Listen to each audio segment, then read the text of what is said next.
Suppose हम as variable की frequency distribution पाएं। हमने पहले भी ट्राई किया था, एक दफ़ा फिर ट्राई करते हैं। एनालाइज डिस्क्रिप्टिव फ्रीक्वेंसीज, ये ऑप्शन हमने यूज़ की हुई है। ठीक है, इससे पहले हमने जब ऑप्शन यूज़ की थी तो हमने कोशिश की थी कि हम कैटेगोरिकल डाटा की फ्रीक्वेंसी डिस्ट्रीब्यूशन ड्रा करें। अब जो हम फ्रीक्वेंसी डिस्ट्रीब्यूशन ड्रा कर रहे हैं ये एज की है, लेकिन प्रॉब्लम क्या है, जैसे यहाँ से निकल रही हो रहा है कि वो कस्टमर जिनकी एज 18 ईयर है वो 102 है आउट ऑफ 5000। 19 वाले 77 है, और ऐसे ही डिफरेंट एजेस वाले आपके पास यहाँ पर कस्टमर आ रहे हैं, और ये अच्छी खासी बड़ी लिस्ट है। अगर आप फ्रीक्वेंसी डिस्ट्रीब्यूशन को देखें तो आम तौर पर जो आप फ्रीक्वेंसी डिस्ट्रीब्यूशन ड्रा करते हैं वो इस तरह से नहीं होता। आप फ्रीक्वेंसी डिस्ट्रीब्यूशन आपने जो फर्स्ट सेमेस्टर से ड्रा करना शुरू की होगी वो फॉर एग्जांपल कैसे थी, सपोज 15 से 20, 20 से 25, 25 से 30, 30 से ऑनवर्ड, इस तरह से आपने कोई लोअर और अपर लिमिट डिफाइन कर फिर क्लासेस बनाकर फ्रीक्वेंसी काउंट कर बनाई थी। हम ये काम करना चाह रहे हैं।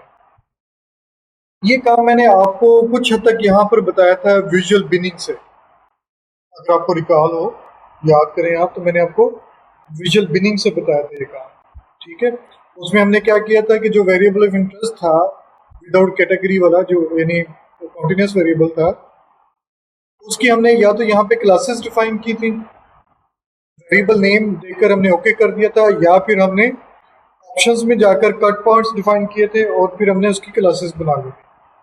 ठीक है, इसमें एक और ऑप्शन भी है ऑप्टिमल बिनिंग के नाम से है। सपोज इससे भी अगर हम देख लें, optimal bin with respect to, for example हम कहते हैं कि वो हमें बिनिंग बना दे with respect to year of education के लिहाज से। तो अब ये क्या करेगा, ईयर ऑफ एजुकेशन के लिहाज से क्लासेस बना दे। ये फर्स्ट बिन है, सेकंड, थर्ड, फोर्थ, ये बिन नंबर आपको शो कर रहे हैं इसके आगे। सॉरी, ये आपकी क्लासेस है, वो जिनकी 6 ईयर एजुकेशन है, 7 ईयर, 8 ईयर, 9 ईयर है, सो तो ये हर क्लास आपके पास अपनी लिमिट्स के लिहाज से आ रही है। फिलहाल अभी हमारे लिए ये इतना इंटरेस्ट में नहीं है, हम किसी और तरह से देखना चाह रहे हैं, या थोड़ा सा सिंपल वेरिएबल हम ट्राई करते हैं। ईयर ऑफ एजुकेशन में काफ़ी वेरिएबल हैं। हम सपोज जॉब कैटेगरी कर लेते हैं, इसमें 6 कैटेगरीज थी। अगर हम थोड़ा सा रिकॉल करें फ्रीक्वेंसी डिस्ट्रीब्यूशन के हवाले से, जो सिंपलेस्ट फॉर्म में आपने यूज़ किया होगा, मैं एक्सेल की हेल्प ले लेता हूँ थोड़ी सी। आपने कंपैरिजन किया होगा कि 2 raise to power k greater than और equal to n number of classes define करने के लिए। या एक लॉग वाला फार्मूला भी है, शायद वो 1.3 प्लस लॉग ऑफ n या कुछ इसी तरह से मिलता जुलता सा फार्मूला है। ठीक है, मैं पहले फार्मूला लिख देता हूँ। सबसे पहले आपको क्या चाहिए, number of classes. Number of classes के लिए आपने फार्मूला लिखा होगा 2 raise to power k greater than और इक्वल टू n। किसी भी कॉन्टिन्यूस डेटा की क्लासेस बनाने के लिए जो सिंपलेस्ट फार्मूला हम वो 2 raise to power k greater than equal to n, n number of observation है और k जो है ये नंबर ऑफ क्लासेस होगा। यानी इसके पॉइंट ऑफ व्यू से हम क्या करेंगे, 2 raise to power k greater than और इक्वल टू 5000। यानी हमने 2 की पावर k ऐसा नंबर लेना है कि उसका आंसर 5000 से बड़ा या बराबर आ जाए। फॉर एग्जांपल मैं 2 रेज़ टू पावर सपोज कितना करूं, 9 करता हूं, तो ये कितना आता है आंसर, 512। मैं मजीद ज़्यादा करता हूँ, सपोज मैं 15 करता हूँ, तो ये 32,000 आ जाता है। हमें 5000 चाहिए। हम 12 करते हैं तो ये 4000 के करीब आ जाते हैं। 13 करते हैं तो ये उससे बड़ा आंसर आ जाता है। तो इसका मतलब है कि हमें कम से कम 13 क्लासेस चाहिए इस डाटा के लिए। ठीक है, तो वैसे देखा जाए तो ये रिलेटिवली ज़्यादा क्लासेस हैं, क्योंकि जो बेस्ट क्लासेस हैं यूँ समझ लें कि वो 10 के करीब करीब या बिलो 15 होनी चाहिए। 13 भी एक तरह से ठीक है। हमारे पास डेटा की जो मिनिमम वैल्यू है वो गालबन 18 है, मैक्सिमम जो है शायद वो 70 की रेंज में कोई वैल्यू है। हम लिमिट कैसे डिसाइड करते थे? लोअर लिमिट को किसी तरह से राउंड ऑफ करते थे सिंपल नंबर में और उसमें इंटरवल बनाते थे। कैसे? Maximum value minus minimum value divided by number of classes. ठीक है, हम यहाँ पे जरा देखते हैं कि हमारे पास मिनिमम जो मिनिमम और मैक्सिमम एज क्या बनती है, हम जरा ये देख लेते हैं। मिनिमम एज हमारे पास 18 है और 79 मैक्सिमम एज है। अगर हम उसी प्रोसीजर के मुताबिक चलें तो 79 माइनस 18 और इस आंसर को हम डिवाइड करेंगे सपोज 13 से। हमें जो क्लास इंटरवल है वो तकरीबन 5 का लेना है। यानी अगर मैं सपोज 18 की बजाय सपोज 15 से स्टार्ट करता हूँ तो मेरी क्लास क्या होगी? 15 टू सपोज 20 होगी पहली क्लास। अगर मैं राउंडिंग को या सिंप्लीफाई कर कर करता हूँ, नेक्स्ट 20 टू 25 होगी, 5 का इंटरवल बनता है। ठीक है, तो हम इसी तरह से ये काम करना चाह रहे हैं और देखते हैं कि ये काम यहाँ पर कैसे होगा। तो इनिशियली हम इसी पैटर्न को फॉलो कर लेते हैं कि हम 15 से स्टार्ट करेंगे और 5 ऐड करते जाएंगे। अब ये कैसे होगा? ट्रांसफॉर्म में जाएंगे, दो ऑप्शन है हमारे पास, record into different and same variable. कोशिश करें कि सेम वेरिएबल वाली ऑप्शन यूज ना करें, दोनों एक ही जैसा काम करेंगे। डिफरेंस, टेक्निकल डिफरेंस क्या है कि सेम वेरिएबल का मतलब ये होगा कि जो आपका ओरिजिनल वेरिएबल है वो ज़ाया हो जाएगा, वो रिप्लेस हो जाएगा, नया वेरिएबल उसकी जगह पर आ जाएगा। डाटा एनालिसिस के हवाले से या जब भी आप स्टैटिस्टिक्स के हवाले से काम करें तो एक चीज़ आपने फर्दर याद रखनी है कि आपका जो ओरिजिनल वेरिएबल है इस पे आप जो कुछ मर्जी करें लेकिन ओरिजिनल वेरिएबल को कभी भी ज़ाया ना करें, ये आपके डाटा में रहना चाहिए। कभी भी आपको उसकी ओरिजिनल फॉर्म में ज़रूरत पड़ सकती है। बस आपने इसे ट्रांसफॉर्म कर दिया, लॉग कर दिया, स्क्वायर रूट ले लिया, रेसिप्रोकल ले लिया, ठीक है, और आपको बाद में याद ही नहीं है कि आपने स्क्वायर लिया था या रेसिप्रोकल लिया था, तो आप एक्चुअल डाटा को रीयूज कर सकते हैं किसी और काम के लिए। या जैसे मैं फ्रीक्वेंसी डिस्ट्रीब्यूशन लेने जा रहा हूँ, अगर मैं फ्रीक्वेंसी डिस्ट्रीब्यूशन इसकी बनाकर सेम वेरिएबल में कन्वर्ट कर दूंगा तो नुकसान क्या होगा? मेरे पास ओरिजिनल वेरिएबल नहीं होगा, अब मेरे पास फ्रीक्वेंसी वाला वेरिएबल होगा या कैटेगरीज वाला वेरिएबल होगा। और उसका नुकसान क्या होगा? मुझे ये नहीं पता होगा कि ओरिजिनल एजेस क्या है लोगों की। और अगर मुझे इस ओरिजिनल एज को किसी एनालिसिस में यूज करना होगा जैसे कोरिलेशन, रिग्रेशन या अनोवा वगैरह में, या इसके फर्दर जो एनालिसिस है उसमें, तो मैं उसे यूज नहीं कर सकूंगा, मेरे पास सिर्फ ग्रुपिंग वेरिएबल रह जाएगा। तो इसलिए हम record into different variable use करेंगे। Record into different variable. अब यूँ समझ लें कि पहले हमने विजुअल बिनिंग की थी, अब हम प्री डिटरमिन्ड है, हमें कैटेगरीज का आइडिया है, अब हम ये कैटेगरीज खुद बनाएंगे। ऑलमोस्ट तरीके का उससे मिलता जुलता ही है। जैसे आप इसे क्लिक करेंगे तो जो डायलॉग बॉक्स आएगा वो आपसे डिमांड करेगा कि आपका इनपुट वेरिएबल क्या है और आउटपुट वेरिएबल क्या है। हम जिस पे कैलकुलेशन करना चाह रहे हैं, जिसे फ्रीक्वेंसी में कन्वर्ट करना चाह रहे हैं, वो एज इन ईयर्स या एज वेरिएबल है। इसकी जगह पे हम कौन सा वेरिएबल लेना चाह रहे हैं? एज कैटेगरी का ऑलरेडी वेरिएबल एग्जिस्ट करता है, हम एक नया वेरिएबल बना देते हैं एज ग्रुप के नाम से। ये जो एज वेरिएबल है कैटेगरी वाला, इसका हमें एज सच आइडिया नहीं है, इसने बल्कि बनाई हुई है 18 से 24, ठीक है, ग्रेटर देन 65, 25 से 34, इस तरह से क्लास बनाई हुई है। मुझे ये क्लासेस नहीं चाहिए, मुझे वो क्लासेस चाहिए जो अभी हमने डिसाइड की हैं। तो इसका मतलब है कि मैं इसका नाम डिफरेंट रख दूंगा, क्योंकि हो सकता है इन फ्यूचर ये वेरिएबल मुझे काम आ जाए। मैं एक नया वेरिएबल बना लेता हूँ, इसे आपने लेबल देना, ठीक है, अदरवाइज इस क्वेश्चन मार्क को खत्म करने के लिए आप चेंज को क्लिक कर देंगे। अभी हमने सिर्फ क्या काम किया है कि एज वेरिएबल पे को आप ऐसे इनपुट ले रहे हैं और इस पर जो कैलकुलेशन होगी, इसकी जो कन्वर्जन होगी, उसके अगेंस्ट आपके पास एज ग्रुप का एक नया वेरिएबल बन जाएगा। एक्चुअल में आपने करना क्या है? ओल्ड एंड न्यू वैल्यूज पे जाना। यानी ये काम तो आपने करना ही करना है, ये रिक्वायरमेंट पूरी करनी है। ओके एक्टिव नहीं है, अभी हमने एसपीएसएस को नहीं बताया कि अगर किसी की एज 18 है तो उसे किस ग्रुप में पुट करना है, वो हम यहाँ पे डिफाइन करेंगे ओल्ड एंड न्यू वैल्यूज। जो इस वक्त हमारी एक्चुअल वैल्यूज हैं ये ओल्ड वैल्यूज काउंट होगी। हम क्या कहते हैं कि अगर किसी की एज, रेंज वाली ऑप्शन यूज कर रहा हूँ, ये ओल्ड वैल्यूज वाला ऑप्शन है, देखें ये वाला बॉक्स, ये ओल्ड वैल्यूज है, ये न्यू वैल्यूज, और ये न्यू वैल्यूज की स्टोरेज है, ठीक है, ये आपने डिफाइन करनी है। तो हम इसमें सिंगल वैल्यू को भी कर सकते हैं, मिसिंग एरर्स भी ले सकते हैं, सिस्टम और missing values, range, lowest, highest, all other values, different possibilities है आपके पास। रेंज का क्या मतलब है? हम कहते हैं 15 से 20 तक, 15 से 20 तक का हमने एक ग्रुप बना दिया और उस ग्रुप की नई वैल्यू हम क्या कह रहे हैं? 1। यानी वो लोग जिनकी एज 15 से 20 के दरमियान है वो ग्रुप 1 में चले जाएंगे। एसपीएसएस उन्हें ऑटोमेटिकली कन्वर्ट कर देगा। मैंने ऐड का बटन क्लिक किया, ओल्ड वैल्यूज ट्रांसफॉर्म हो जाएंगी न्यू को, यानी वो वैल्यूज जहां पर 15, 16, 17, 18, 19 और 20 आ रहे हैं वो सारे के सारे 1 में कन्वर्ट हो जाएंगे। मैं इसे फिलहाल कंटिन्यू कर ओके कर देता हूँ। ओके एक्टिव हो गया क्योंकि उसे इंफॉर्मेशन मिल चुकी है। यहाँ पर वेरिएबल का नाम देना, आपने जो नया वेरिएबल बनेगा उसका नाम, ठीक है। जो वो नाम जो ऑलरेडी एग्जिस्ट करता है उसे डिफरेंट नाम देना है।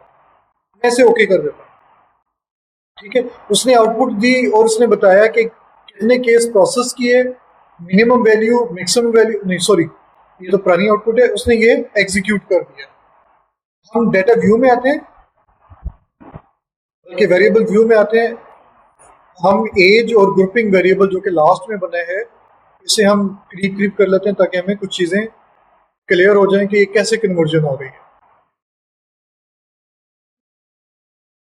ये एज, ठीक है, एज 20 थी, इसकी जगह पे 1 आ गया। बाकियों के बारे में हमने कुछ नहीं बताया। जो वैल्यूज हमने डिफाइन की थी उसके मुताबिक 20 जो है वो 1 में कन्वर्ट हो गया। अब ये 20 भी मौजूद है और 1 भी मौजूद है। बाकियों के बारे में हमने कुछ नहीं बताया था तो इनकी जगह पर डॉट डॉट आ गया। और अगर हम कोई देखें, ये भी 20 वाला आ रहा है, नेक्स्ट 20, 19 वाला 1 हो गया, 20 वाला 1, यानी उस रेंज में जितने भी वेरिएबल आ रहे हैं वो सारे के सारे 1 में कन्वर्ट हो रहे हैं, ठीक है। चूंकि हमें बाकी भी कन्वर्ट करने हैं तो हम इंफॉर्मेशन कंप्लीट प्रोवाइड करते हैं। डाटा इंफॉर्मेशन ऑलरेडी अवेलेबल है, ओल्ड एंड न्यू में जाते हैं। तो हम यहाँ पर कर देते हैं 20 से 25, ठीक है, और इसे ग्रुप 2 कर देते हैं। जैसे ग्रुप 2 किया, ऐड एक्टिव हो गया, ये मैंने यहाँ पर ऐड किया, 2 ग्रुप आपके बन गए, एक वो ग्रुप जो 15 से 20 है, एक जो 20 से 25 है। अब यहाँ पे कंफ्यूजन आती है कि 20 जो है वो 1 और 2 किस तरह से होगा। एक जगह पे 1 है और नेक्स्ट में 2 है, तो हम इसे जरा देखते हैं एसपीएसएस क्या करते हैं इस वाले से। देखिए 20 जो है वो 1 में आ रहा है, इसका मतलब है कि पहली क्लास की जो अपर लिमिट है वो क्या है? इंक्लूसिव है। 20 जो है पहली क्लास में काउंट हो रहा है, 23 नेक्स्ट क्लास में आ रहा है, इसके बाद 24, इस तरह से आपके पास ऑब्जर्वेशन जो है ऐड होती जाएगी। बाकी भी ऐड करते हैं अब हम, ठीक है। 25 से 30 ये हमारा ग्रुप जो है 3 है। फिर हम 30 से 35 इसे ग्रुप 4 ले लेते हैं। फिर 35 से 40 इसे ग्रुप 5 कर देते हैं। फिर 40 से 45 सेम हम कॉन्फिडेंस सेम इंटरवल रखते हैं हम 6, और फिर 45 से 50 इससे हम ग्रुप 7 कर देते हैं। और सपोज हम ये कहते हैं कि 50 से जितनी भी बड़ी वैल्यूज हैं 50 और 79 तक, सिर्फ समझाने के लिए मैं बता रहा हूँ, वो सारी की सारी ग्रुप 8 बन जाएंगे, ठीक है। हम चाहें तो इसका भी कर सकते थे, सपोज 20 से कम जितनी भी है वो सारी की सारी ग्रुप 1 बन जाए। मैं अपडेट भी चाहूँ तो यहाँ पे कर सकता हूँ लोएस्ट थ्रू, यानी 20, वो जो 20 से कम है, लोएस्ट थ्रू का मतलब है 20 या 20 से कम है। क्योंकि ये मैं ऑलरेडी ऐड कर चुका था तो मैं इसे अब चेंज करूंगा। ये देखिए ये अपडेट हो गया, लोएस्ट थ्रू भी आ गया, हाईएस्ट थ्रू भी आ गया। कंटिन्यू कर देते हैं, ओके कर देते हैं, ये कन्वर्जन यहाँ पे परफॉर्म हो गई है और देखें सारे के सारे यहाँ पर कन्वर्ट हो चुके हैं। अब हम इसकी जरा फ्रीक्वेंसी डिस्ट्रीब्यूशन देखते हैं। ग्रुप वेरिएबल की जो अभी हमने क्रिएट किया, एज ग्रुप, ओके। तो देखें ये फ्रीक्वेंसी डिस्ट्रीब्यूशन बन गया, लेकिन इसमें सबसे बड़ी प्रॉब्लम क्या है, हमें यहाँ पर समझ आ रही है कि ये नंबर्स क्या है। अब हमें एक और काम करना पड़ेगा, कोई बताएगा क्या काम करना पड़ेगा?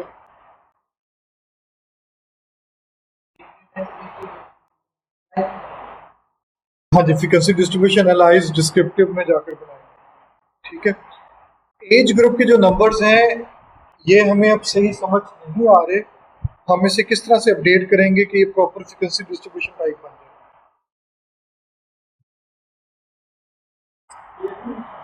वेरिएबल में क्या लेबल करेंगे, चलें एज ग्रुप्स कर देते हैं, इससे तो फर्क नहीं पड़ेगा ऐसा। सो इसके आउटपुट वेरिएबल यहाँ पर एज ग्रुप इस तरह से लिखे होने की बजाय इस तरह से लिखा हुआ है। हम इसकी वैल्यूज डिफाइन करेंगे। वन का मतलब हमने क्या लिया था, लेस देन 20 ईयर्स, 20 साल से कम वाले। टू से क्या मतलब लिए, 20 टू 25। थ्री से क्या बना लिए, 25 टू 30। फोर से क्या बना लिए, 30 टू 35। फाइव से 35 टू 40। सिक्स से 40 टू 45। सेवन से 45 टू 50। और 8 से क्या बना लिए, ग्रेटर देन 50। ये हम यहाँ पे लेबल डिफाइन करेंगे। अब अगर हम फ्रीक्वेंसी डिस्ट्रीब्यूशन लेते हैं ग्रुप वेरिएबल की, देखें अब आपके लिए ये जो आउटकम है ये रिलेटिवली यूजफुल है, ये वही आउटकम है। डिफरेंस क्या आ गया, अब नंबर्स की बजाय आपके पास क्लास इंटरवल की फॉर्म में वैल्यूज आ गई, ठीक है। ये उसकी फ्रीक्वेंसी, ये उसकी परसेंटेज, और ये कम्युलेटिव परसेंटेज। वैलिड परसेंटेज से क्या मरा था, अगर डाटा में कोई मिसिंग वैल्यू होती तो ये मिसिंग वैल्यू की काउंट के लिहाज से आपके पास है। अब चूंकि इसमें मिसिंग वैल्यू नहीं है तो ये दोनों एक जैसी होंगी, इनमें कोई डिफरेंस नहीं होगा, ठीक है। इसी में एक और ऑप्शन भी है, for example create APS style अगर हम करते हैं, देखें ये एपीएस स्टाइल में मिलती जुलती आपके पास आउटपुट आ गई है। अभी आपको एपीए का आइडिया नहीं है, फिलहाल हम उसे उस तरह से नहीं लेते। चार्ट्स आपने ड्रा करने हैं तो आप वो भी ड्रा कर सकते हैं, फ्रीक्वेंसी की सूरत में, परसेंटेजेस की सूरत में। स्टैटिस्टिक्स आपने लेनी है, तो सपोज हमने इसका मीन लेना था, हमने इसका सम लेना था, स्टैंडर्ड डिवीजन लेना था, वो भी हम कैलकुलेट कर लेते हैं। ये उसका ग्राफ आ गया।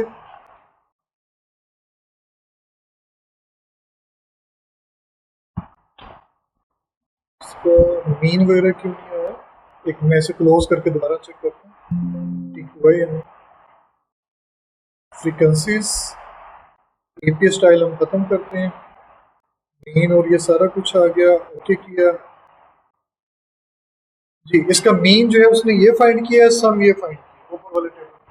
लेकिन याद रखिए ये जो मीन और सम है ये एक्चुअल एज का नहीं है, ये अब कोटेड वेरिएबल का यानी 1 2 3 4 5 का मीन है, ये आपने यहाँ पे याद रखना है। फ्रीक्वेंसी डिस्ट्रीब्यूशन में आप क्या करते थे, मीन फाइंड करने के लिए उसका फॉर्मूला आपके पास क्या था,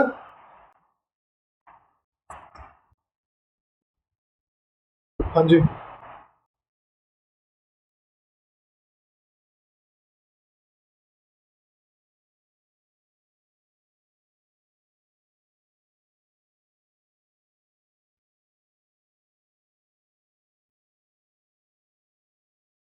ये फॉर्मूला था आपके पास। हाँ जी यही फॉर्मूला, ठीक है। मीडियन का आपके पास क्या था फॉर्मूला,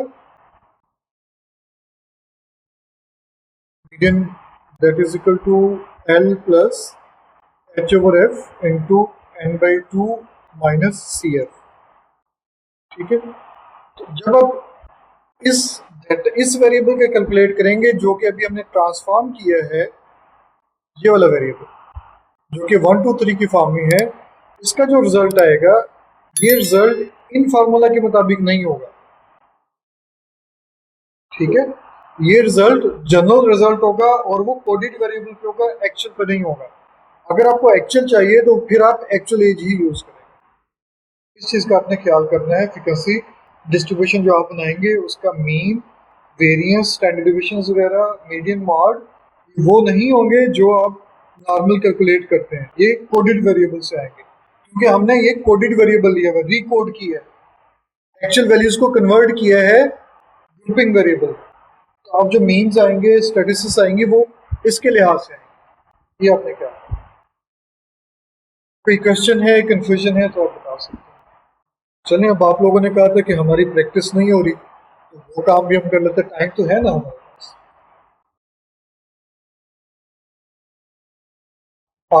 मैं आपको एक डाटा देता हूँ, ठीक है।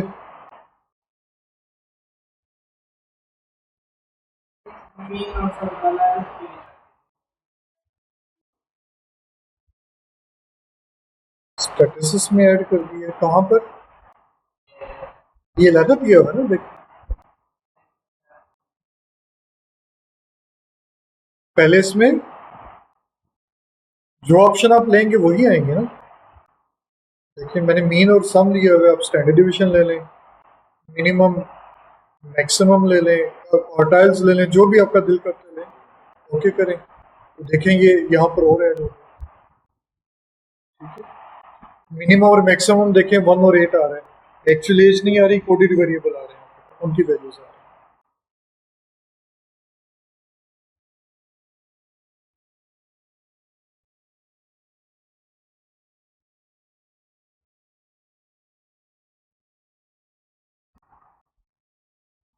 ये डाटा आपके पास, ठीक है।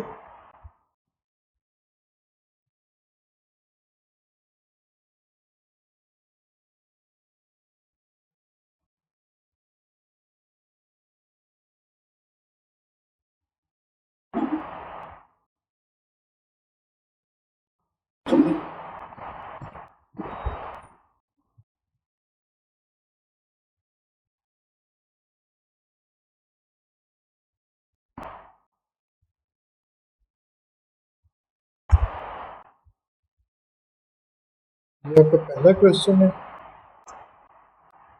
ठीक है। मिड में नहीं होगा, ये आप प्रैक्टिस करिए ना, याद करना ना आप।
और क्या कर सकते हैं आप।